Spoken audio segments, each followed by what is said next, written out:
একটা 5 বছরের শিশু কি আরেকটা শিশুর মা হতে পারে? প্রশ্নটা অদ্ভুত শোনালেও এই গল্পের মেয়েটার জীবনে সেটাই ঘটেছিল। বড় বোন মারা যাওয়ার কয়েকদিন পরই পরিবারের লোকেরা এমন একটা সিদ্ধান্ত নেয় যা তার পুরো জীবনটা বদলে দেয়। খেলার বয়সে, স্কুলে যাওয়ার বয়সে, বন্ধুদের সঙ্গে দৌড়ে বেড়ানোর বয়সে তাকে বিয়ে দেওয়া হয় নিজের দুলাভাইয়ের সঙ্গে। এরপর তার কোলে তুলে দেওয়া হয় এক নবজাতক পুত্র সন্তানকে। সেই শিশুটি ছিল তার মৃত বড় বোনের ছেলে। সেদিন থেকে শুরু হয় এমন এক জীবনের গল্প যার জন্য সে কোনোদিন প্রস্তুত ছিল না। সংসার কি, দায়িত্ব কি, সন্তান লালন পালন কি, এসবের কিছুই জানতো না সে। তবুও তাকে সবকিছু সামলাতে হয়েছে। আর সময় যত গড়িয়েছে তার জীবন ততই জড়িয়ে পড়েছে একের পর এক দুঃখ, অপমান, ত্যাগ আর কঠিন বাস্তবতার মধ্যে। অনেক সময় সে ভেবেছে সবকিছু ছেড়ে চলে যাবে, কিন্তু প্রতিবারই কোনো না কোনো কারণে ফিরে এসেছে। কারণ তার জীবন শুধু তার নিজের ছিল না। আজকের এই গল্পে আপনি দেখতে চলেছেন এমন এক নারীর জীবন যে নিজের শৈশব হারিয়েছে অন্যের দায়িত্ব কাঁধে নিতে গিয়ে। আর তার জীবনের প্রতিটি অধ্যায় প্রমাণ করবে মানুষ কখনো কখনো ভাগ্যের কাছে কতটা অসহায় হয়ে পড়ে। গল্পটা যত এগোবে তত স্পষ্ট হবে এটা একজন শুধু মেয়ের গল্প নয়, এটা এমন এক বাস্তবতা যা শুনলে অনেকের কাছেই অবিশ্বাস্য মনে হবে। কিন্তু সবচেয়ে অবাক করার বিষয় কি জানেন? তার জীবনের সবচেয়ে কঠিন লড়াই তখনও শুরুই হয়নি। তো চলুন তাহলে শুরু করি আজকের এই পুরো গল্পে। আমি আপনাদের সাথে আছি। তো গল্পের শুরু হয় পাকিস্তানের এক প্রত্যন্ত গ্রামের এক সাধারণ পরিবারে। সায়রা তার বাবা, ভাই এবং ভাবির সাথে থাকে। তাদের বাড়ির ঠিক 20 কদম দূরেই সায়রার বড় বোন বুশরার শ্বশুর বাড়ি। সায়রা নিজের বাড়ির চেয়ে বোনের বাড়িতে বেশি সময় কাটায়, কারণ মা মারা যাওয়ার পর বড় বোন বুশরাই ছিল তার মায়ের মতো। বুশরা অন্তঃসত্ত্বা, আর তার স্বামী নসিব তাকে চোখে চোখে রাখে। গ্রামের অন্য অনেকের মতো নসিবের অবস্থাও খুব একটা ভালো নয়। এভাবেই চলছিল সবকিছু। কিন্তু ঘটনার মোড় ঘুরে গেল এক দুর্যোগপূর্ণ দিনে। হঠাৎ বুশরার প্রসব বেদনা শুরু হলো। নসিব দায় ডাকলো, কিন্তু দায় সাফ জানিয়ে দিল পরিস্থিতি জটিল, ওকে দ্রুত হসপিটালে নিতে হবে। কিন্তু নসিবের গড়িমসি আর টাকার চিন্তায় হসপিটালে পৌঁছাতে দেরি হয়ে গেল। হসপিটালের ডাক্তার জানালেন পুত্র সন্তান হয়েছে ঠিকই, কিন্তু বুশরাকে আর বাঁচানো সম্ভব হলো না। যে বোনটি সায়রার কাছে মায়ের মতো ছিল সে চিরতরে বিদায় নিল। নসিবের মাথায় হঠাৎ করে আকাশ ভেঙে পড়ল আচমকা। সংসারের একমাত্র অবলম্বন চলে যাওয়ায় সে দিশেহারা হয়ে পড়ল। এদিকে শুরু হলো নতুন সমস্যা। নবজাতক এই শিশুকে দেখবে কে? নসিব একা মানুষ। সে একটা ছোট ধাবা বা রেস্তোরাঁ চালায়। সেখানে তো বাচ্চা নিয়ে কাজ করা প্রায় অসম্ভব। ওদিকে সায়রার ভাবিও কতদিন আর নিজের দুধ দিয়ে অন্যের বাচ্চাকে বাঁচিয়ে রাখবে। তিনিও শারীরিক দুর্বলতার কথা জানিয়ে দিলেন। ঠিক এই সময়ে সায়রার বাবা এক অদ্ভুত প্রস্তাব নিয়ে নসিবের কাছে গেলেন। তিনি বললেন, বুশরা তো চলে গেছে, কিন্তু ওর স্মৃতি তো এই বাচ্চার মধ্যে বেঁচে আছে। তুমি কেন সায়রাকে বিয়ে করছো না? নসিব তো বটেই, ঘরের বাইরে দাঁড়িয়ে থাকা সায়রাও কথাটি শুনে স্তব্ধ হয়ে গেল। সে বয়সে অনেক ছোট, আর সে বুঝতেও শিখেনি দাম্পত্য জীবন কি। তাকে কি না তার দুলাভাইয়ের সাথে বিয়ে দেওয়া হচ্ছে? নিজের ভাইবোকে বুকে জড়িয়ে সায়রা ফুপিয়ে কাঁদতে লাগলো। সে মনে মনে পণ করলো সে এই বিয়ে কোনোভাবেই হতে দেবে না। কিন্তু নিয়তির লেখন কি আর এত সহজে বদলানো যায়? সায়রা যখন এই বিয়ের কথা শুনে কাঁদতে কাঁদতে ভাবি খৈরির কাছে গেল। খৈরি তাকে শান্ত করার চেষ্টা করলো। সে বলল, তুই অকারণে ভয় পাচ্ছিস সায়রা, এমনটা কখনোই হবে না। তুই বোধহয় ভুল কিছু শুনেছিস। কিন্তু খৈরির মনের ভেতর তখনও খচখচানি, কারণ সে নিজেও জানে বাড়ির পুরুষ মানুষগুলো কি ভাবছে। অন্যদিকে সায়রার ভাই সেলিম গিয়ে ধরল নসিবকে। তারা নসিবকে বোঝানোর চেষ্টা করলো যে, দেখ নসিব, তোর বাচ্চাটা এখনো কত ছোট, ওকে দেখার জন্য তো একজনকে দরকার, তাই না? বাইরের কোনো মেয়েকে বিয়ে করতে গেলে তো অনেক টাকা পয়সা খরচ করে ধুমধাম করে বিয়ে করতে হবে, রাইট? তার চেয়ে সায়রা তো আমাদের ঘরেরই মেয়ে। ওকে বিয়ে করলে তোকে কিছুই দিতে হবে না এবং কোনো টাকা পয়সাও খরচ করতে হবে না। সিম্পলের মধ্যে একটা বিয়ে হয়ে যাবে। কিন্তু নসিবের কি আর এত নিচে নামার ইচ্ছা ছিল?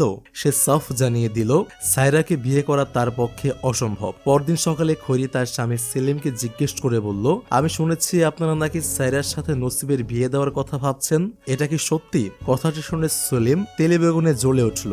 স্ত্রীকে ধমক দিয়ে বলল, বাড়ির পুরুষদের লোকদের কথায় নাক গলানোর সাহস হয় কিভাবে তোমার? চুপচাপ গিয়ে নিজের কাজ করো, নইলে খবর আছে। এভাবেই দিনের পর দিন সেলিম তার স্ত্রীকে ভয় দেখিয়ে দমিয়ে রেখেছে। এদিকে অসুস্থ খৈরের সাথে দেখা করতে এলো ইয়াসমিন। গ্রাম জুড়ে ইয়াসমিনের খুব সুনাম, সে বুদ্ধিমতী এবং সাহসী। খৈরি তাকে সব খুলে বলল, সায়রা আর নসিবের বিয়ের সেই ঘৃণ্য পরিকল্পনার কথা। ইয়াসমিন বুঝতে পারল এই অনাচার থামাতে হলে তাকেই কিছু করতে হবে। পরদিন সকালে ইয়াসমিন সোজা গিয়ে হাজির হলো নসিবের বাড়িতে। সে নসিবের সাথে এই বিষয়ে কথা বলার সুযোগ খুঁজছিল। ঠিক সেই সময় সেখানে সায়রার বাবাও এসে উপস্থিত হলো।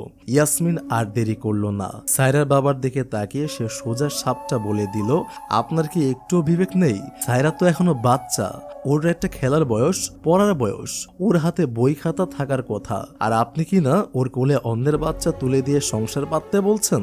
আমি বুঝতে পারছি না আপনার মতো একজন মানুষ এই ধরনের কথা চিন্তা করতে পারে কিভাবে। ইয়াসমিন যখন স্যারের বাবার সামনে দাঁড়িয়ে সরাসরি প্রতিবাদ করলো, তখন স্যারের বাবা যেন জ্বলে উঠল। সে চিৎকার করে ইয়াসমিনকে বলল, ও আমার মেয়ে, আমার নিজের রক্ত, ওর ভালো মন্দ আমি বুঝবো। আপনি কে হন আমাকে জ্ঞান দেওয়ার? অপমানিত হয়ে ইয়াসমিনকে সেখান থেকে বেরিয়ে আসতে হলো। কিন্তু ইয়াসমিন হার মানার পাত্রী নয়। সে সায়রাকে এই বাল্য বিবাহের হাত থেকে বাঁচাতে মরিয়া হয়ে উঠল। সে বিভিন্ন জায়গা থেকে খোঁজ নিতে লাগলো, এমন কোনো আইন কি নেই যা এই অন্যায় নিকাকে আটকাতে পারে। এদিকে সায়রা আর ছোট্ট মুন্না একে অপরের সাথে দারুণ মিশে গেছে। সায়রা বাচ্চাটিকে নিজের সন্তানের মতোই আগলে রাখে। মুন্নাও তাকে ছাড়া কিছু বোঝে না। সায়রার বাবা আর নসিব দুজনেই এই দৃশ্য খুব কাছ থেকে দেখছে। তারা নিজেদের স্বার্থে এই মায়ের সম্পর্কটাকে ব্যবহার করার ফন্দি আঁটছে। একদিন সায়রার বাবা সায়রাকে প্রশ্ন করলো, তুই কি মুন্নাকে সারা জীবন এভাবেই নিজের কাছে রেখে বড় করতে চাস? সায়রা সরল মনে উত্তর দিল, হ্যাঁ বাবা, ও তো আমার সন্তান তুল্যই, আমি ওকে সবসময় নিজের কাছেই রাখতে চাই। সায়রার এই মমতা আর দায়িত্ববোধ দেখে নসিবের মনে এক অদ্ভুত কুটিল ইচ্ছা জেগে উঠল। সে ভাবলো, বাচ্চার জন্য এর চেয়ে ভালো মা আর কে হতে পারে? যদি অন্য কোনো মেয়েকে বিয়ে করে তাহলে সেই মা হবে এই বাচ্চার সৎ মা। আর সৎ মা কতটা খারাপ হতে পারে সেটা তো সবাই জানে। যে সায়রা বাচ্চার জন্য এত মায়া দেখায়, তাকে বিয়ে করাটাই হয়তো তার জন্য সবচেয়ে সুবিধাজনক হবে। এই ভাবনা থেকে নসিব শেষ পর্যন্ত সায়রার সাথে বিয়ের প্রস্তাবে হ্যাঁ বলে দিল।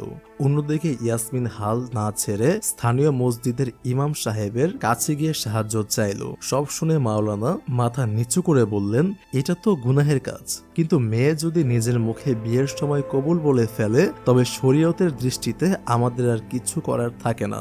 তবে তিনি ইয়াসমিনকে সতর্ক করে দিলেন, তুমি সায়রাকে গিয়ে বোঝাও, তাকে বলো এই বয়সে এমন একটা কঠিন বন্ধনে জড়িয়ে পড়া তার ভবিষ্যতের জন্য কতটা বিপদের কারণ হতে পারে। তো পরবর্তী এপিসোডের শুরুতে আমরা দেখি ইয়াসমিন এখনো হাল ছাড়েনি।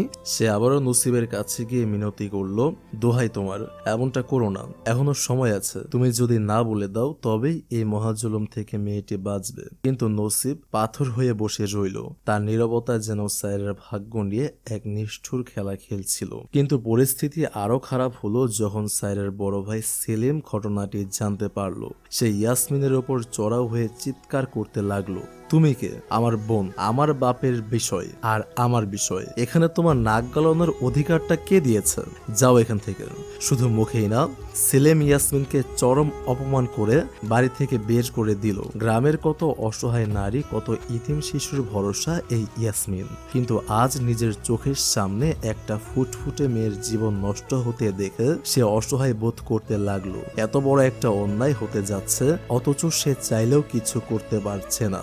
আক্ষেপ তাকে ভেতর থেকে কুড়ে কুড়ে খাচ্ছিল। রাত গভীর হলে ইয়াসমিন তার ছেলে সাবুকে ডেকে সব কথা খুলে বলল।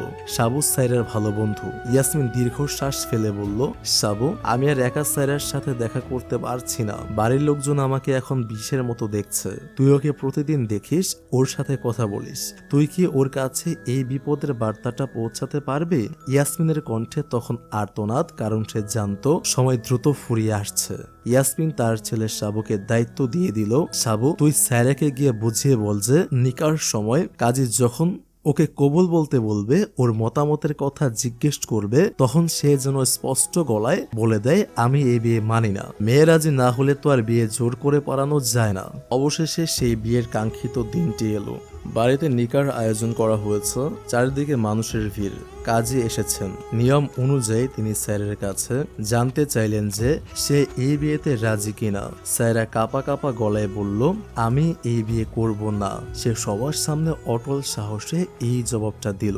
সায়রার এই সাহসী কথা শুনে তার বাবা আর ভাই সেলিমের চোখ দিয়ে যেন আগুন ঝরতে লাগলো। সেলিম তাকে ধমক দিয়ে ভয় দেখাতে লাগলো, যেন সায়রা ভয়ে মুখ ফুটে সব স্বীকার করে নেয়।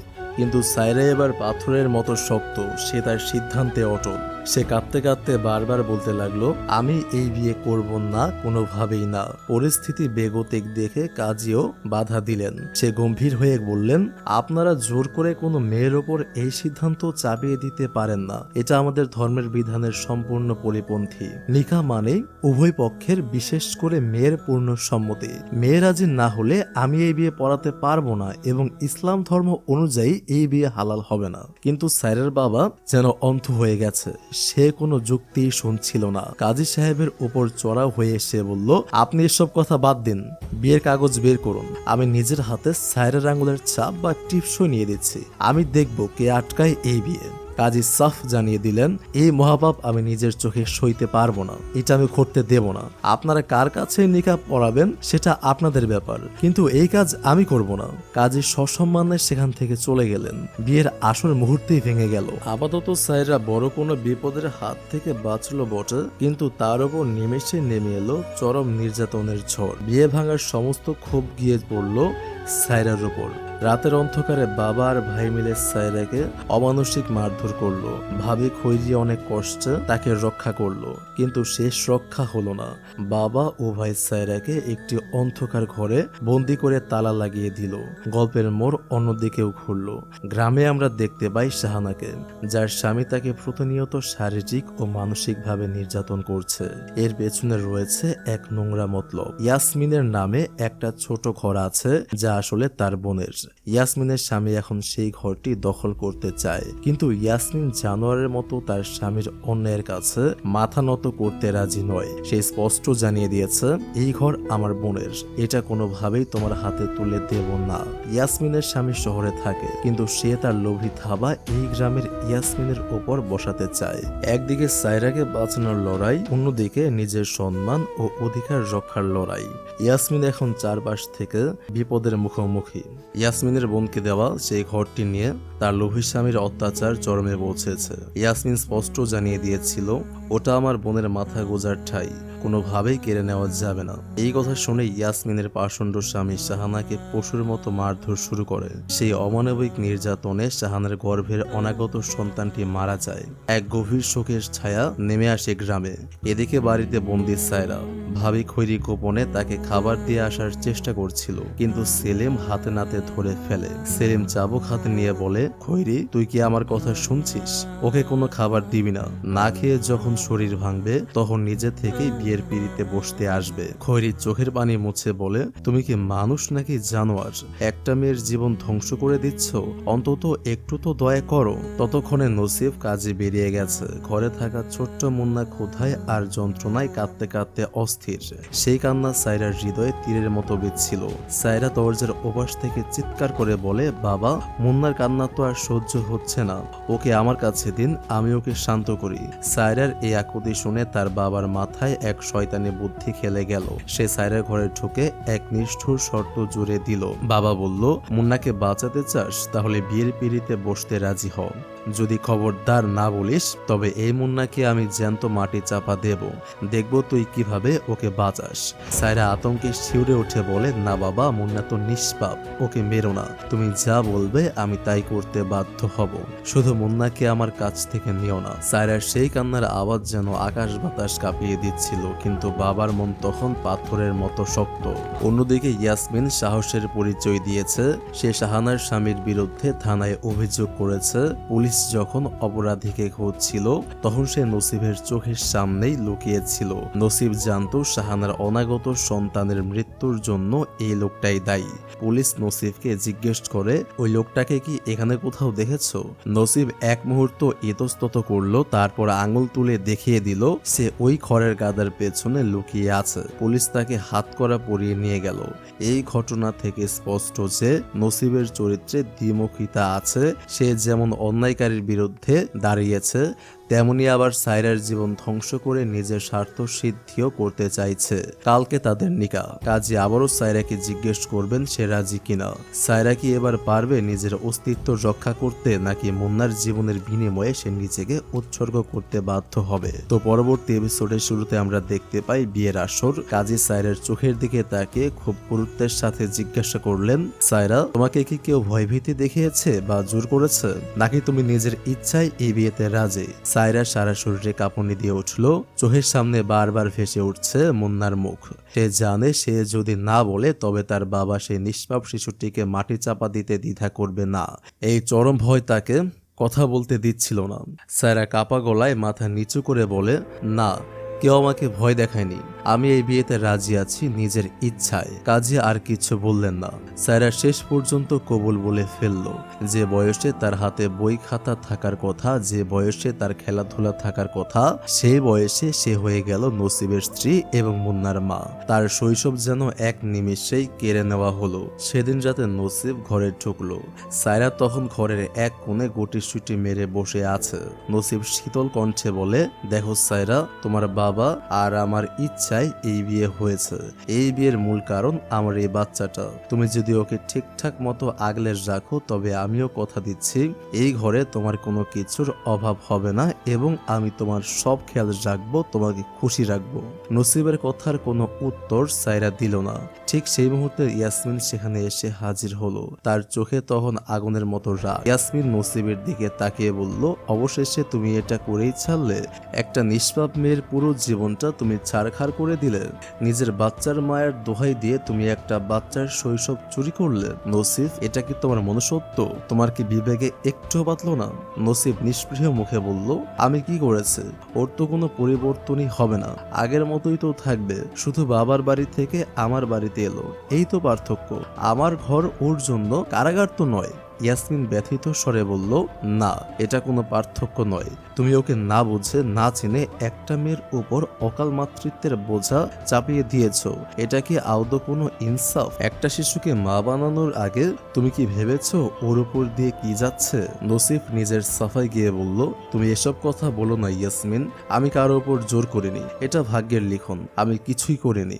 ইয়াসমিনের সব যুক্তি যেন নসিবের পাথরের মতো মনের দেয়ালে ধাক্কা খেয়ে ফিরে এলো। নসিব নিজেকে নির্দোষ প্রমাণ করার চেষ্টা করলেও ইয়াসমিন জানতো পুরো ঘটনার পেছনে নসিবেরই সায় ছিল। পরদিন সকালে নসিব যখন তার কাজে বেরিয়ে গেল, ইয়াসমিন গোপনে সায়রার সাথে দেখা করতে এলো। সায়রার চোখের দিকে তাকিয়ে ইয়াসমিনের বুকটা ফেটে যাচ্ছিল। ইয়াসমিন সায়রার মাথায় হাত রেখে বলল, শোন সায়রা, আমার কথাগুলো মন দিয়ে শোন। তুই এখন এই বাড়ির বউ, কিন্তু তার মানে এই না যে তুই সবকিছুর কাছে নিজেকে সঁপে দিবি। নিজের ব্যক্তিত্ব ধরে রাখবি, কাউকে নিজের একদম কাছে আসতে দিবি না, নিজের জায়গাটা বুঝে নিবি। সায়রা কান্নারত অবস্থায় মাথা নাড়ল। তার চোখের কোণে তখনও অনেক স্বপ্ন, অনেক প্রশ্ন। সায়রা বলল, আপা, আমার কি পড়াশোনা করার আর কোনো উপায় নেই? আমি তো স্কুলে যেতে চেয়েছিলাম, আমার খুব ইচ্ছে ছিল বড় হওয়ার। ইয়াসমিন মমতা জড়িয়ে বলল, কাঁদিস না সায়রা, স্কুলে যেতে না পারলেও আমি তো আছি, আমি তোকে পড়াবো। আমাদের পড়াশোনা থামলে চলবে না। এরপর শুরু হলো সায়রার প্রতিদিনের লড়াই। দুপুরে মুন্নাকে কোলে নিয়ে সে বাপের বাড়ি যায়। ভাবি খৈরি তাকে ঘরের কাজ শেখানোর আপ্রাণ চেষ্টা করছে, কিন্তু সায়রার হাতের কাজ তো আর এত সহজে আসে না। খৈরি অধৈর্য হয়ে বলে, সায়রা, তুই এভাবে করলে চলবে? রুটিটা গোল হচ্ছে না, তরকারিতে লবণ বেশি হচ্ছে। নসিব সাহেবকে কি খেতে দিবি তুই? এভাবে তো দিন চালানো কঠিন হবে। সায়রা ভয়ে ভয়ে কাজ করার চেষ্টা করে, কিন্তু তার তার মন পড়ে থাকে বইয়ের পাতায় শৈশবের খেলার মাঠে। খৈরি নিজেও খুব ক্লান্ত। একে তো নিজের সংসারের কাজ, তার উপর সংসার চালানো আরেকটা, মানে সায়রার সংসার, সব মিলিয়ে সে দিশেহারা হয়ে পড়েছে। সায়রার চেষ্টায় কোনো ত্রুটি নেই। পরের দিন সকাল, নসিবের জন্য চা বানাতে রান্নাঘরে ঢুকলো সায়রা। ছোট ছোট হাতে চা পাতা আর দুধের পরিমাণ ঠিক করার চেষ্টা করছে সে। তার মুখটা যেন বলছে, আমি চেষ্টা করছি, আমি কি পারবো এই সংসারের দায়িত্ব নিতে? কিন্তু সায়রার এই চাহনির আড়ালে যে লুকিয়ে আছে এক গভীর বিষণ্ণতা, তাকে নসিব কোনোদিন বুঝবে? সায়রা নসিবের জন্য চা বানাতে গিয়ে গরম পানির ছিটে নিজের হাত পুড়িয়ে ফেললো। ছোট হাতের সেই পোড়া ক্ষত দেখে সায়রা ভয়ে কুঁকড়ে গেল। নসিব যদিও তার খেয়াল রাখছিল, কিন্তু সংসারের চাকা কি আর থেমে থাকে? খৈরি একদিন স্পষ্ট গলায় নসিবকে শুনিয়ে দিল, নসিব, আমার পক্ষে আর কত নিজের সংসার সামলাই, নাকি সায়রার? ওরা এখন হাতের যা অবস্থা, তাতেও তো কিছুই করতে পারবে না। তোমাকে এবার অন্য ব্যবস্থা করতেই হবে। ইয়াসমিন খবরটা পেয়েই এক বুদ্ধি বের করলো। সে তার বোন শাহানাকে প্রস্তাব দিল, শাহানা, তোর স্বামী এখন জেলে, তুই একা বাড়িতে কি করবি? তার চেয়ে তুই সায়রার বাড়িতে কাজ কর, মুন্নার দেখভাল করবি, সংসারের কাজ শিখিয়ে দিবি সায়রাকে। এর বিনিময়ে তুই কিছু পারিশ্রমিকও পাবি। শাহানা রাজি হলো, কারণ এই বিপদের দিনে কাজটা তার খুব দরকার ছিল। এদিকে ইয়াসমিনের জীবনে অন্য সংকট। তার স্বামী শহর থেকে ফিরে এসেছে বেশ কয়েক মাস পর তার আসা, কিন্তু তার উদ্দেশ্য মহৎ নয়। ইয়াসমিনের স্বামী বলে, সাবু অনেক বড় হয়েছে, আমি ওকে শহরে নিয়ে যেতে চাই, ওখানে ভালো স্কুলে পড়বে, মানুষের মতো মানুষ হবে। সাবু মায়ের আঁচল ধরে বলে, না বাবা, আমি মাকে ছেড়ে কোথাও যাব না, মা একা একা এই গ্রামে কিভাবে থাকবে? ইয়াসমিন দেখলো তার স্বামী কৌশলে তাকে একা করে দিয়ে ঘরটা দখল করতে চাইছে, কিন্তু ইয়াসমিনের মন পড়ে আছে সায়রার দিকে। ঘটনার আসল মোড় ঘুরে গেল সেদিন বিকালে। সায়রা ছোট্ট মুন্নাকে নিয়ে বন্ধুদের সাথে খেলতে গেল। খেলার নেশায় সে মুন্নাকে তার এক বান্ধবীর কাছে রেখে গিয়েছিল, কিন্তু একটু পরে ফিরে এসে দেখলো যেখানে মুন্নাকে বসিয়ে রাখা হয়েছিল সেই গাছতলায় শিশুটি নেই। সায়রা আতঙ্কে চিৎকার করে বলে, মুন্না, ও কোথায় গেল? তোরা কেউ দেখেছিস মুন্না কোথায়? সায়রার মুখটা ভয়ে সাদা হয়ে গেল, তার হাত পা কাঁপছে। সে বুঝতে পারছে নসিবের একমাত্র সম্পদকে সে হারিয়ে ফেলেছে। সায়রা নিজের মনে ভিড় করছে, আমি এটা কি করলাম? নসিব ভাইয়া এবার আমাকে শেষ করে দেবে। আমি ওকে কিভাবে হারালাম? হায় আল্লাহ, আমার মুন্না কোথায় গেল?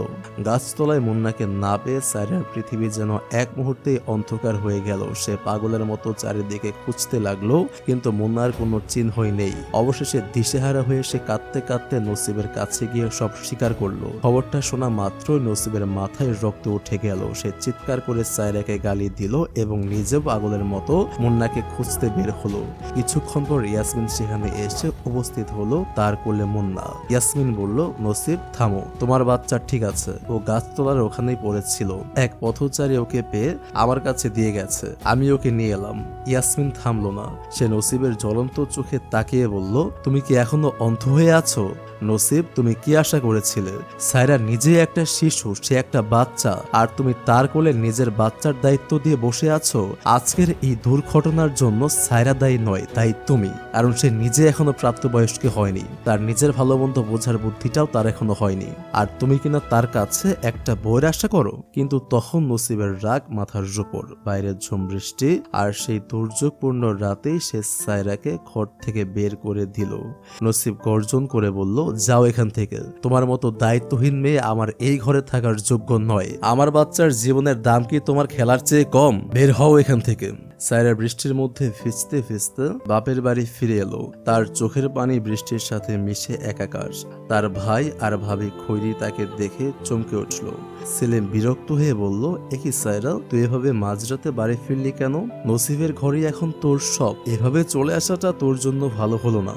সায়রা শুধু ফুপিয়ে কাঁদছিল। পরদিন সকালে খৈরি সায়রাকে নিয়ে গেল নসিবের বাড়ি। খৈরি নসিবকে উদ্দেশ্য করে বলল, নসিব, সায়রা নিজের ভুল বুঝতে পেরেছে, সে ক্ষমা চাইছে, কিন্তু কাল রাতে তুমি যেভাবে ওকে বৃষ্টির মধ্যে ঘর থেকে বের করে দিলে, সেটা কি ঠিক কাজ করেছো? ও একটা ছোট মেয়ে, ওর উপরে এত রাগ দেখানো তোমার সাজে না। নসিব এক মুহূর্ত চুপ করে থাকলো, তারপর ধীর গলায় বলল, আমি জানি আমার ভুল হয়েছে, আমি রাগের মাথায় সেদিন যা করেছি সেটা আমার করা উচিত হয়নি। আমি নিজের ভুল বুঝতে পারছি। নসিব তার অপরাধ বোধের কথা স্বীকার করে নিল বটে, কিন্তু পরক্ষণে সে জানালো সায়রাকে বৃষ্টির রাতে বের করে দেওয়ার পর সে তার পেছনে যায়নি, কারণ সে জানতো সায়রা বাপের বাড়িতেই আছে। সায়রা ফিরে এলো ঠিকই, তবে আগের মতো সবকিছু আর রইল না। বাড়ির কাজের জন্য ইয়াসমিনের বোন শাহানা এবার দায়িত্ব নিল।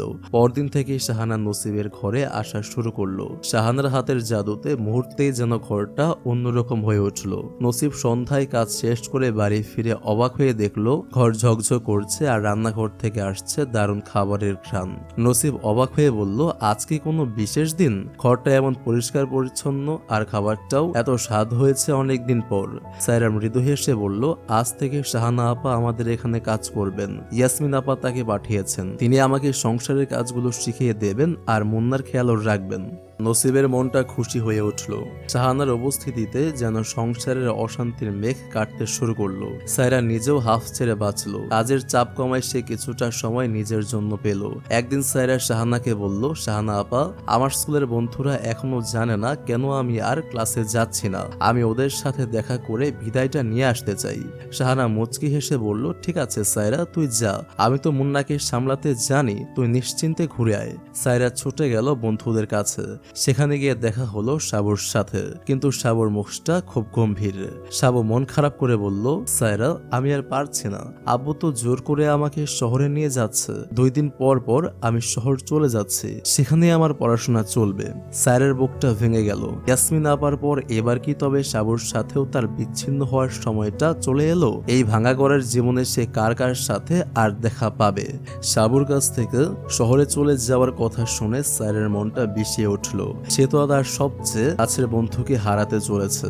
সাবু বাধ্য হয়ে বলছে, সায়রা, আমি তো যেতে চাই না, কিন্তু মায়ের সম্মানের জন্য, তাকে খুশি রাখার জন্য আমাকে যেতেই হবে। সে জানে এই বিদায়ের মানেই হলো তাদের বন্ধুত্বের এক বড় ছেদ। সাবু তার বাবার সাথে শহরে পৌঁছালো। সবকিছুই খুব জাঁকজমকপূর্ণ, কিন্তু বাড়িতে ঢুকতেই সাবুর পায়ের তলার মাটি সরে গেল।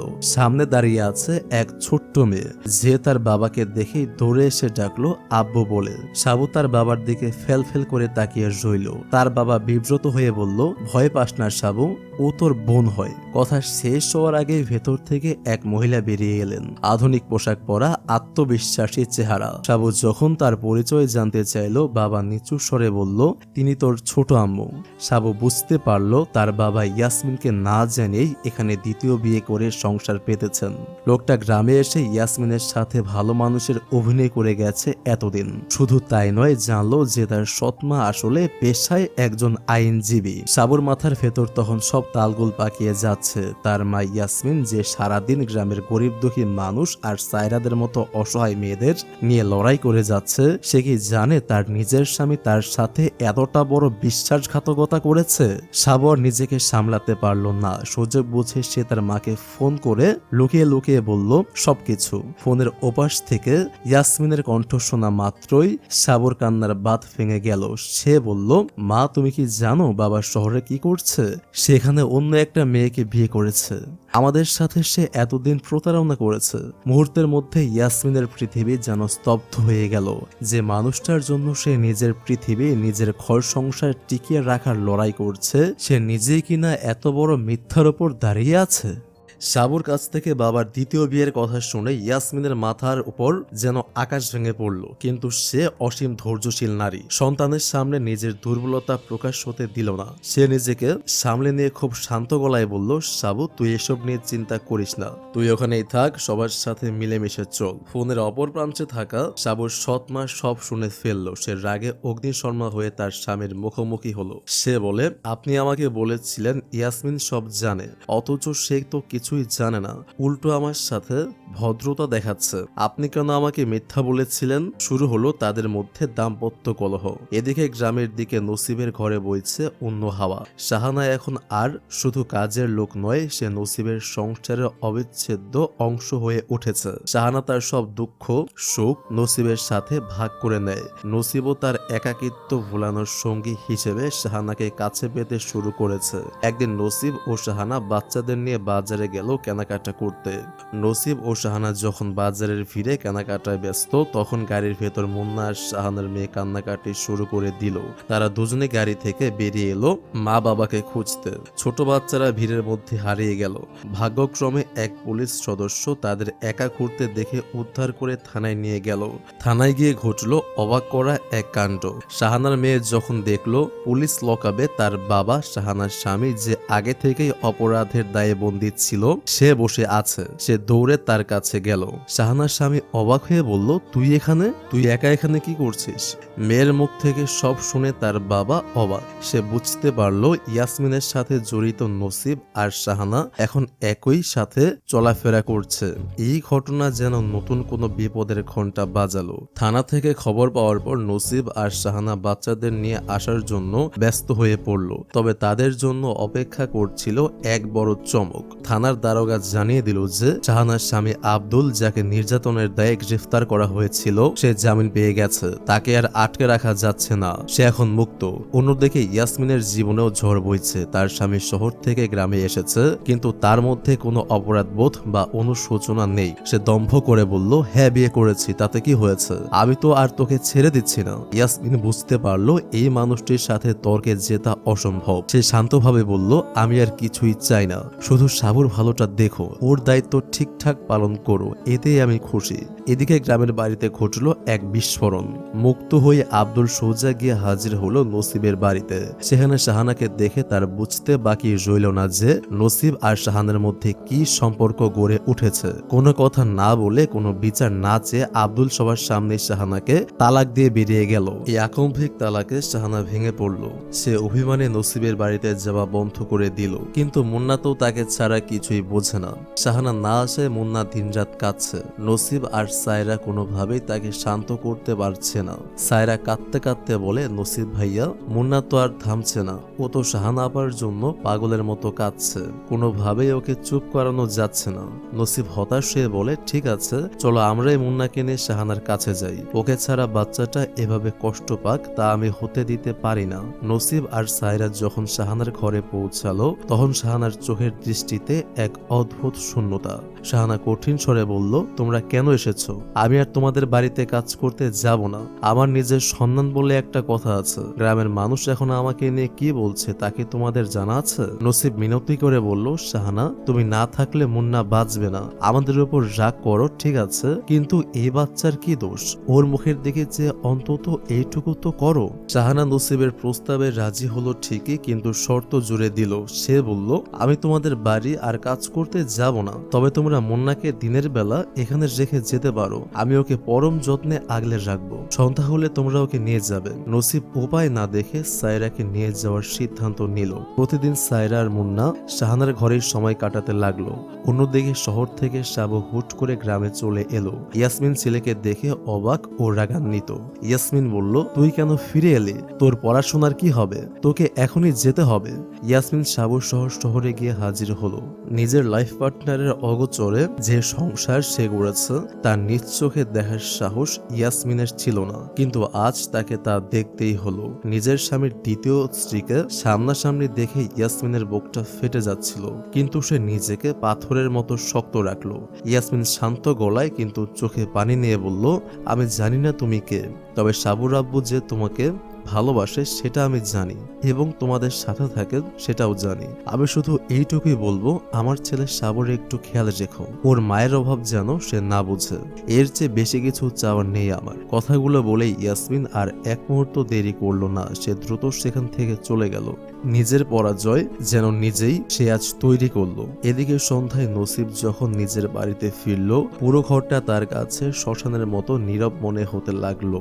যে শাহানার হাসিতে ঘরটা প্রাণবন্ত থাকতো, আজ সেখানে ভুতুরে অন্ধকার। প্রতিটা কোণ যেন শাহানাকে খুঁজছে। শাহানার অভাবটা নসিবের হৃদয়ে তীরের মতো বিচ্ছিল। সে বুঝতে পারলো সে আসলে কাকে হারিয়েছে। কিছুক্ষণ পর সে বাধ্য হয়ে সায়রা আর মুন্নাকে নিয়ে নিজের ঘরে ফিরে এলো, কিন্তু তার মন পড়ে রইল শাহানার সেই ঘরেই। মুন্নার হঠাৎ অসুস্থতা যেন নসিবের জীবনের সব নিয়ন্ত্রণ কেড়ে নিল। গ্রামের ডাক্তাররা হাল ছেড়ে দিয়ে বলল, সময় নষ্ট করবেন না, দ্রুত শহরে বড় হসপিটালে নিয়ে যান। নসিব আর সায়রা বুক ভরা আতঙ্ক নিয়ে ছুটল শহরের হসপিটালের সাদা দেওয়ালগুলোর মাঝে দাঁড়িয়ে যখন ডাক্তার জানালেন মুন্নার অবস্থা আশঙ্কাজনক, তখন নসিবের মাথার নিয়ন্ত্রণ হারিয়ে গেল। সে ক্ষিপ্ত হয়ে সায়রার উপর ঝাঁপিয়ে পড়ল। নসিব গলা টিপে ধরে বলল, সব দোষ তোর। তুই ইচ্ছে করে আমার বাচ্চার এই দশা করেছিস। তুই কি আমাকে শেষ করে দিয়ে এই বাচ্চার জানটা নিতে চাস? হসপিটালের লোকজন ছুটে এসে সায়রাকে নসিবের হাত থেকে কোনো মতে ছাড়িয়ে নিল।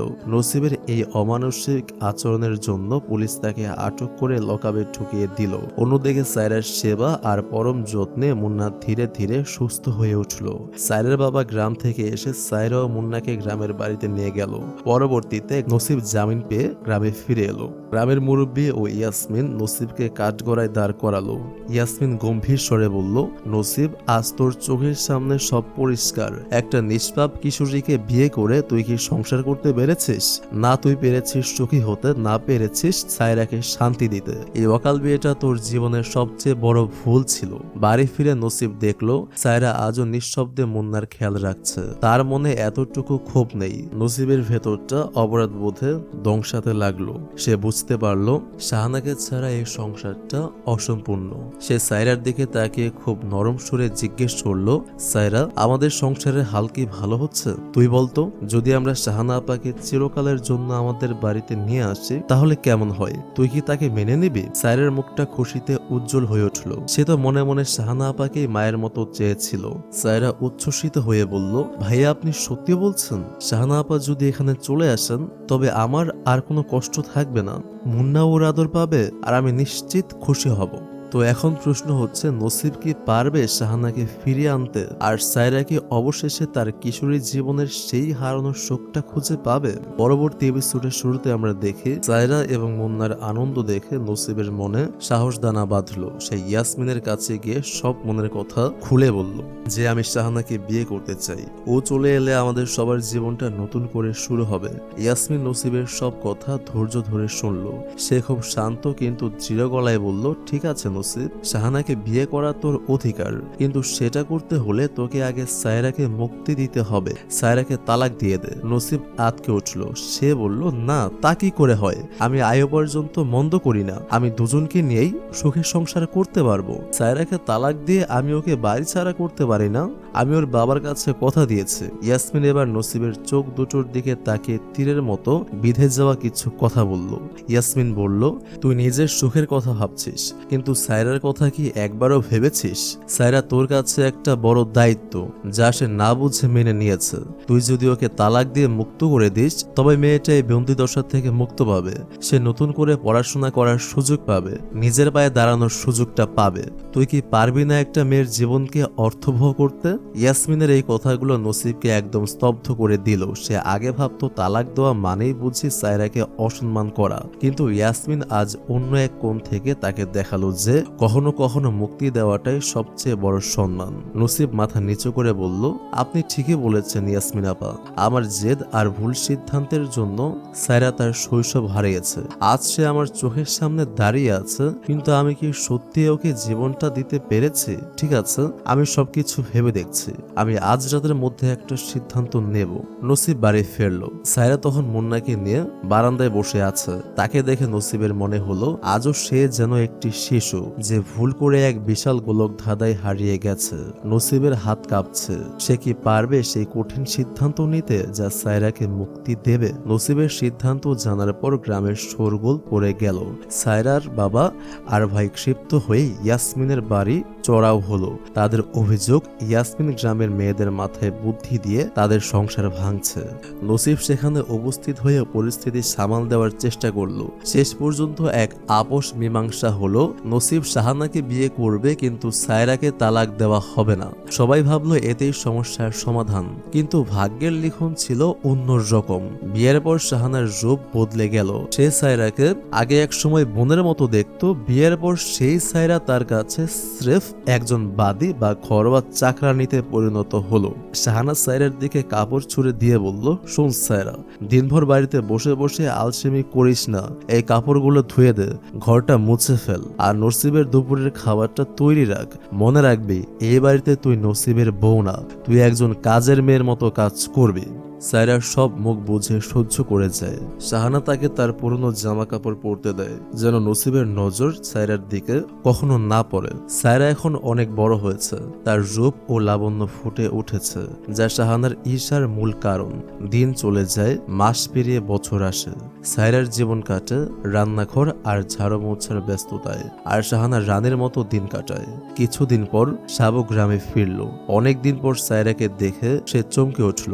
বাড়ির পেছনে সায়রাকে একরাশ কাপড় ধুতে দেখে সাবু এগিয়ে এলো। সাবু ব্যথিত কণ্ঠে বলল, সায়রা তুই? তোকে আজ এই অবস্থায় দেখছি কেন? শাহানা কি তোকে এভাবেই রাখে? আমি কি তোকে এটা দেখার জন্য গ্রামে ফিরেছিলাম? সায়রা চোখ নিচু করে বলল, কিছু না সাবু, ভাগ্যের লিখন, কেউ খণ্ডাতে পারে না। এখন কাজ না করলে শাহানা আপার রাগে ফেটে পড়বে। সাবু দৃঢ় স্বরে বলল, না সায়রা, আমি আর চুপ থাকবো না। তোকে যদি এভাবে সম্মান না দেওয়া হয় তবে এই বাড়ির মানুষগুলোকে আমি ছাড়বো না। আমি তোর সব কথা জানতে চাই। তোর জীবনে এখন কি চলছে? সাবু সায়রাকে শহরের আধুনিক জীবনের গল্প শোনালো, কিভাবে সেখানে বড় বড় মেশিনে কাজ হয়, জীবনযাত্রার ধরন কত ভিন্ন। সাবুর মুখে নিজের রূপের প্রশংসা শুনে সায়রার দুই চোখ ভিজে এলো। আজ প্রথম কেউ তাকে বলল যে সে সুন্দর। এত বছর সে আয়নার সামনে দাঁড়ানোর অধিকারটাও পায়নি। সে আজ নিজের অস্তিত্বকে নতুন করে চিনেছে। ঠিক সেই মুহূর্তে শাহানার ভয় ও শঙ্কা তীব্র আকার ধারণ করলো। নসিব বাড়িতে ঢোকার আগেই শাহানা সায়রাকে রান্নাঘরের কোণে পাঠিয়ে দিল। শাহানা নসিবের কানে কানে বলল, দেখেছো সায়রাকে? সারাদিন ওর হাতের কাজ ফেলে রেখে সব কাজ আমার উপর চাপিয়ে দেয়। ওর নিজের বলে কিছু নেই, অলস। শাহানার মিথ্যা অভিযোগে নসিবের মাথায় রক্ত উঠে গেল। সে সায়রার দিকে তাকে গর্জে উঠল। নসিব চিৎকার করে বলল, তোর লজ্জা করে না? শাহানা সারাদিন হাড় ভাঙা খাটুনি খাটছে, আর তুই কি করছিস? এরপর থেকে কাজ না করলে বাড়ি থেকে বের করে দেব। সায়রা সব শুনল, কিন্তু প্রতিবাদ করলো না। তার শান্ত স্বভাব যেন শাহানাকে আরো হিংস্র করে তুলল। পরদিন সায়রা শাহানার মেয়ের সাথে খুনসুটিতে মেতে উঠল। সায়রা লুকিয়ে লিপস্টিক মেখেছে, শাহানা মেয়ের হাতে টাচ করে নিজের ঠোঁটেও সামান্য রং বুলিয়েছে। কিন্তু শাহানা ঘরে ঢুকে পড়ল। শাহানা উন্মত্ত হয়ে বলল, তোর এত বড় সাহস! আমি কাজ করাচ্ছি আর তুই এখানে রূপের জেল্লা দেখাচ্ছিস? আমার মেয়ের সাথে তুই সাজগোজ করছিস? তোর তো অনেক বড় কলিজা। শাহানা সায়রাকে টেনে হিচড়ে বাড়ির বাইরে বের করে আনলো। শুরু হলো নির্মম প্রহার। শাহানার হাতের চড় থাপ্পড় আর গালাগালিতে সায়রা মাটিতে লুটিয়ে পড়ল। বাড়ির বাইরে দাঁড়িয়ে সায়রার বাবা সেই আর্তনাদ শুনছিল। সে নিজের মেয়ের এই করুণ পরিণতি দেখে পাথর হয়ে দাঁড়িয়ে রইল।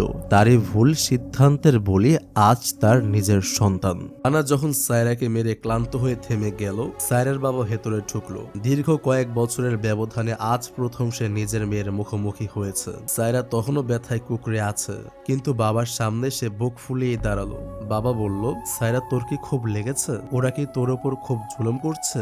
সায়রা চোখ মুছে করুণ হেসে বলল, না বাবা, আমি তো একদম ভালো আছি। আপনার দেওয়া শিক্ষা আর এই ঘর আমার স্বর্গ।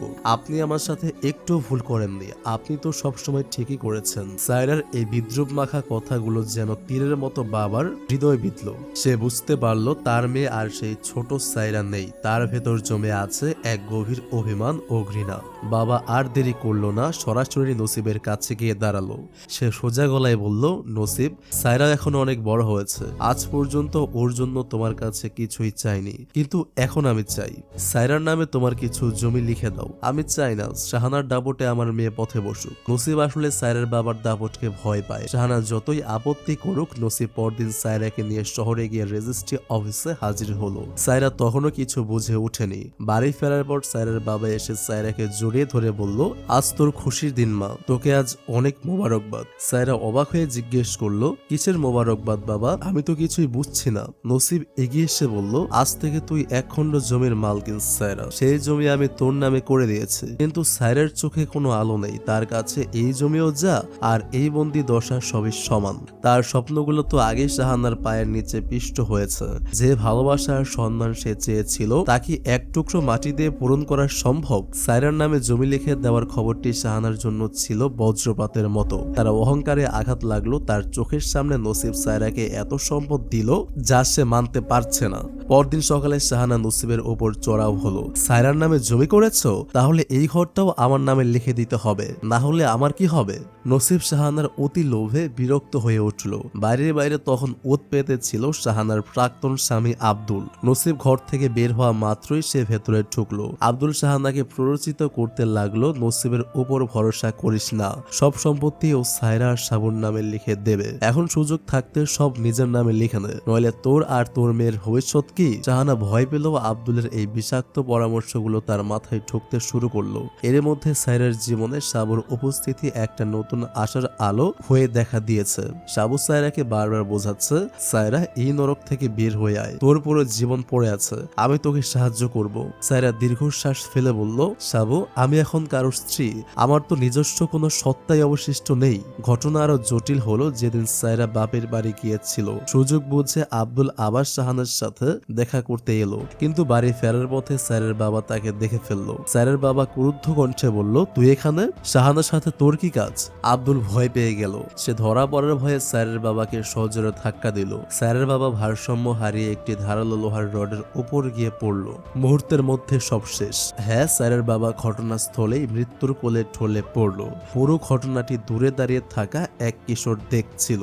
পুলিশ এসে তদন্ত শুরু করলো। সায়রার বাবার মৃত্যুতে পুরো গ্রাম শোকাচ্ছন্ন। সেলিম এখনো জানে না যে তার বাবার খুনি আসলে তাদেরই পরিচিত আব্দুল। সায়রার শোকে পাথর হয়ে গেছে।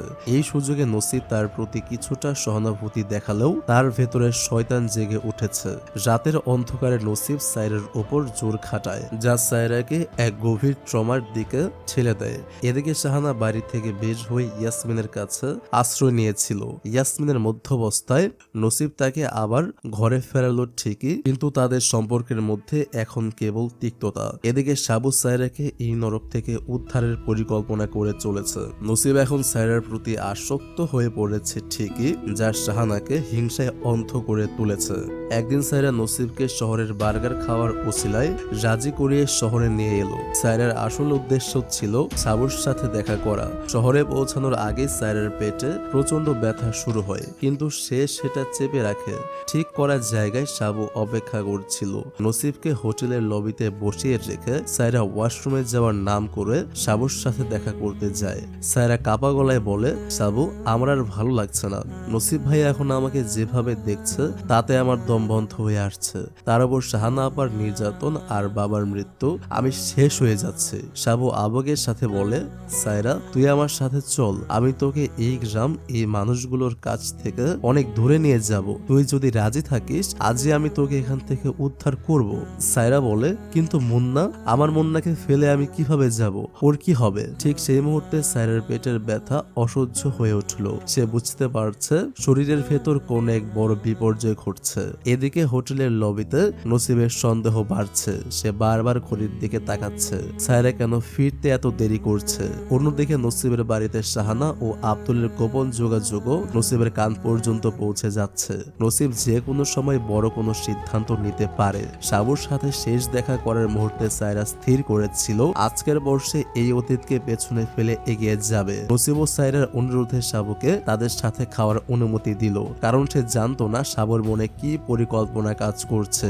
কিন্তু খাবার টেবিলে বসতেই সায়রার পেটে সেই অসহ্য যন্ত্রণা আবার শুরু হলো। মুহূর্তের মধ্যে সে জ্ঞান হারিয়ে মেঝেতে লুটিয়ে পড়লো। হসপিটালে নেওয়ার পর নার্স যখন তাদের জানালো যে সায়রার মিসক্যারেজ বা গর্ভপাত হয়ে গেছে, তখন নসিবের মাথায় আকাশ ভেঙে পড়লো। সে তো জানতো না যে সায়রা গর্ভবতী ছিল। সাবুর আব্বু ও সৎমা সেখানে উপস্থিত ছিলেন। নসিব টাকার ব্যবস্থা করতে তাড়াহুড়ো করে গ্রামে ফেরার সিদ্ধান্ত নিল। সে ভরসা করে সাবুর বাবার উপর দায়িত্ব দিয়ে গেল, কিন্তু সে জানতো না যে আসলে শত্রু শিবিরের হাতেই সায়রার দেখাশোনার দায়িত্ব দিয়ে যাচ্ছে। এদিকে গ্রামে চলছে এক ভয়াবহ ষড়যন্ত্র। সায়রার বাবার খুনের একমাত্র প্রত্যক্ষদর্শী সেই কিশোর যে নসিবের ধাবাতে কাজ করত।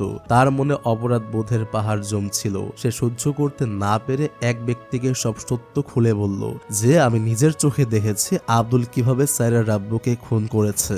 এই লোকটি লোক দেখানো সহমর্মিতা দেখিয়ে তাকে আশ্বস্ত করলো, ভয় পাস না, কাল সকালে দেখা করব, আমরা সোজা থানায় যাব। কিন্তু সকাল হতেই সেই কিশোর বুঝতে পারলো সে ভুল লোকের ওপর ভরসা করেছে। লোকটা আসলে খুনি আব্দুলেরই লোক। ষড়যন্ত্রকারীরা এখন কিশোরটিকে সরিয়ে ফেলার পরিকল্পনা করছে, যাতে সায়রার বাবার খুনের রহস্য চিরকালের জন্য চাপা পড়ে যায়। আব্দুল যখন সেই কিশোরকে মারধর করছিল, ঠিক তখনই সায়রার ভাই সেলিম সেখানে হাজির হলো। আব্দুল যে তার নিজের বাবার খুনি, এই নিষ্ঠুর সত্য শুনে সেলিমের পৃথিবী যেন থমকে গেল।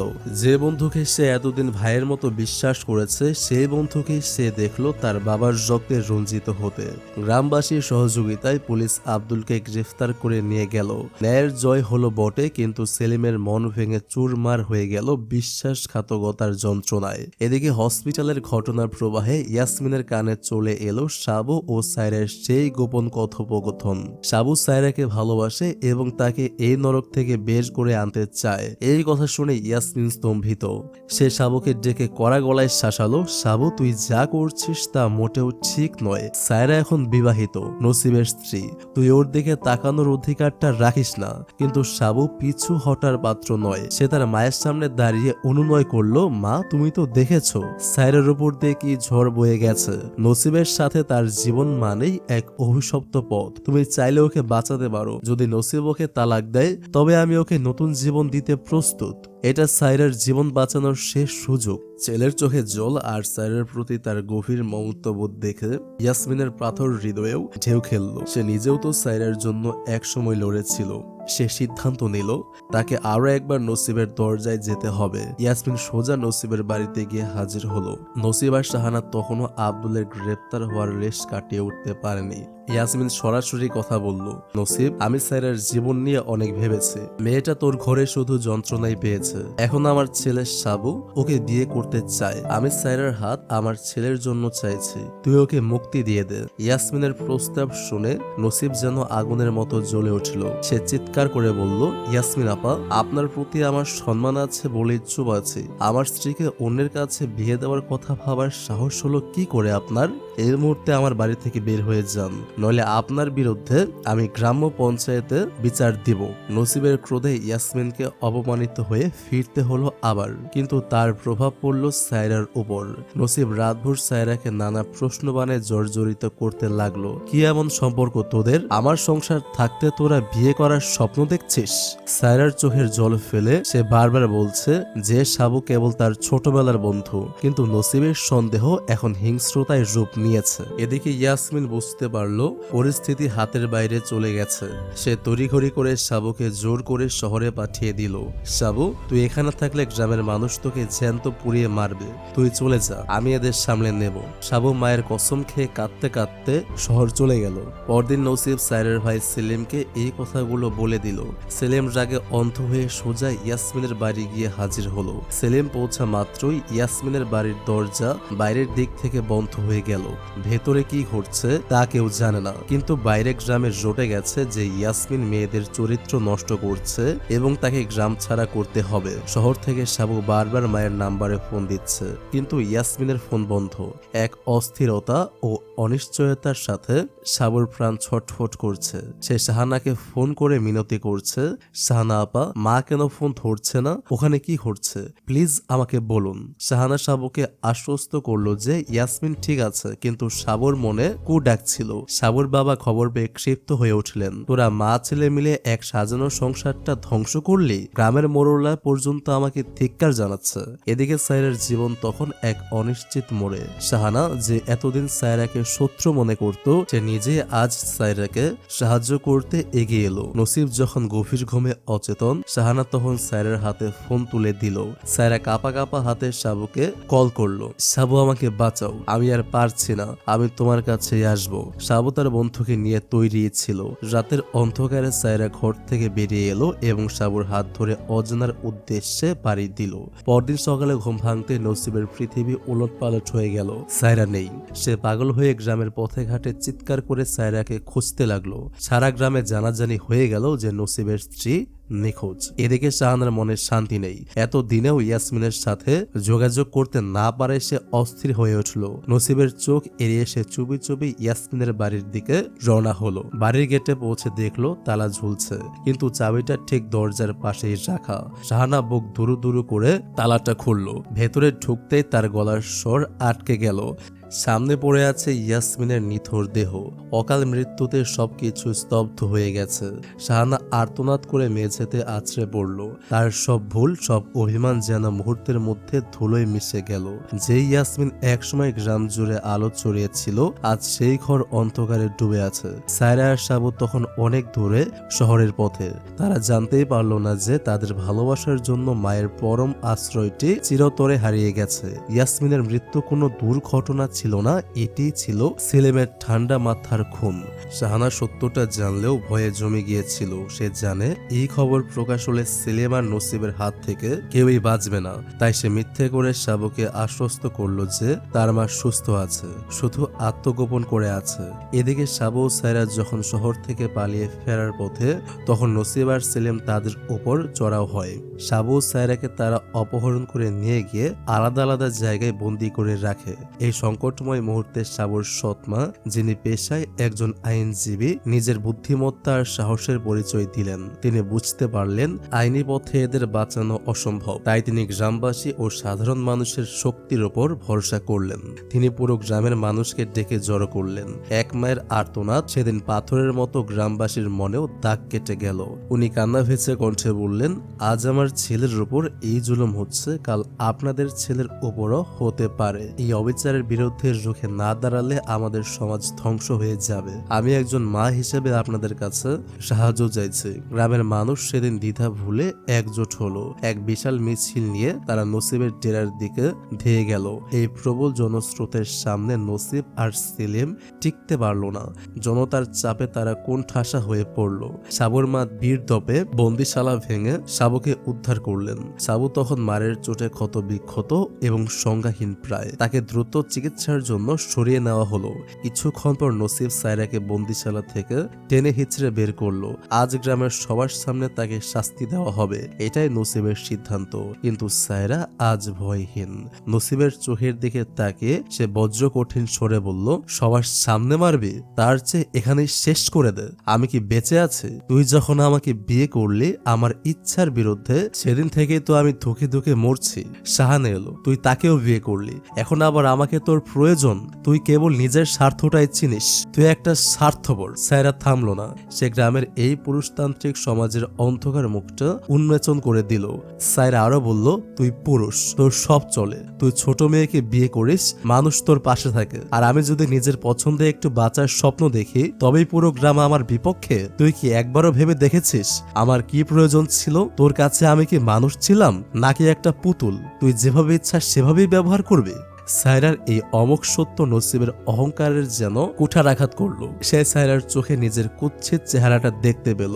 সায়রাকে মারার বদলে নসিব স্তম্ভিত হয়ে সেখান থেকে চলে এলো।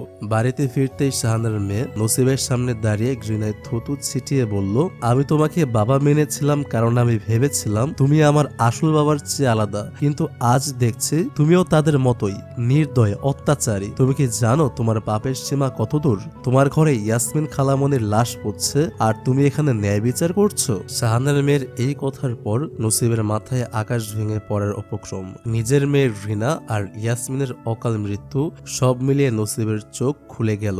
সে বুঝতে পারল লোভ আর ক্ষমতার দাপটে সে কতটা নিচে নেমে গিয়েছিল। সে শাহানার কাছে করজোড়ে ক্ষমা চাইল এবং সায়রাকে মুক্তি দেওয়ার প্রতিশ্রুতি দিল। পরিকল্পনা অনুযায়ী শাহানা সায়রার পোশাক পরে নিজেকে সায়রা হিসেবে উপস্থাপন করলো। এদিকে সেলিম গ্রামবাসীদের নিয়ে বিচার শুরু করে দিয়েছে। আজ সায়রাকে জনসম্মুখে শাস্তি দেওয়া হবে। শাহানাকে যখন গাছের সাথে বেঁধে মারার জন্য উদ্যত হলো, ঠিক তখনই নসিব এসে বাধা দিল। নসিব বলল, থামো, তোমরা যাকে শাস্তি দিচ্ছ সে সায়রা নয়, সে আমার স্ত্রী শাহানা। কিন্তু উত্তেজিত হয়ে সেলিম এবং মোরলরা তখন অন্ধ। তারা কারো কথা শুনতে নারাজ। ঠিক তখনই সাবুর মা, যিনি পেশায় আইনজীবী, একদল পুলিশ নিয়ে এসে হাজির হলেন। পুলিশি হস্তক্ষেপে সেলিম এবং গ্রামের দুর্নীতিগ্রস্ত মোড়লকে তাৎক্ষণিকভাবে গ্রেফতার করা হলো। সাবুর মা গ্রামবাসীদের দিকে তাকিয়ে ধিক্কার দিয়ে বললেন, তোমরা কেমন মানুষ? যে মেয়ে তোমাদের চোখের সামনে বড় হয়েছে তাকেই তোমরা আজ মারতে চাইছো? এই নিষ্ঠুরতা আর কতদিন চলবে? সবশেষে এক হৃদয় বিদারক সত্য উন্মোচিত হলো। সাবু জানতে পারলো তার মা ইয়াসমিন ইয়াসমিন তাদের এই অশুভ পরিণতির হাত থেকে বাঁচাতে তার নিজের জীবন উৎসর্গ করেছেন। ইয়াসমিনের সেই বিখ্যাত কথাটি, প্রাণ দেব তবু ন্যায়ের পক্ষে কথা বলবো, সায়রার কানে প্রতিধ্বনি হতে লাগলো। সায়রার সিদ্ধান্ত নিল ইয়াসমিন যে পথে হেঁটেছিলেন, যে সাহস নিয়ে তিনি মেয়েদের অধিকারের জন্য লড়েছিলেন, সেই পথেই চলবে এবং পুরুষতান্ত্রিক সমাজকে উল্টে দিবে। সাবু আর সায়রা শহর পাড়ি দিল, পেছনে ফেলে এলো এক অন্ধকার গ্রাম, এক ব্যর্থ অতীত। তবে তারা সাথে করে নিয়ে গেল ইয়াসমিনের আদর্শ আর নতুন করে বাঁচবার এক প্রবল জেদ। আর এর সাথে এই গল্পটি এখানেই শেষ হলো। তো কেমন লেগেছে আজকের এই ভিডিওটি সেটা কমেন্ট করে জানাতে মিস করবেন না। Thank you so much for watching this video. Stay love and please wait for next video. আল্লাহ হাফেজ।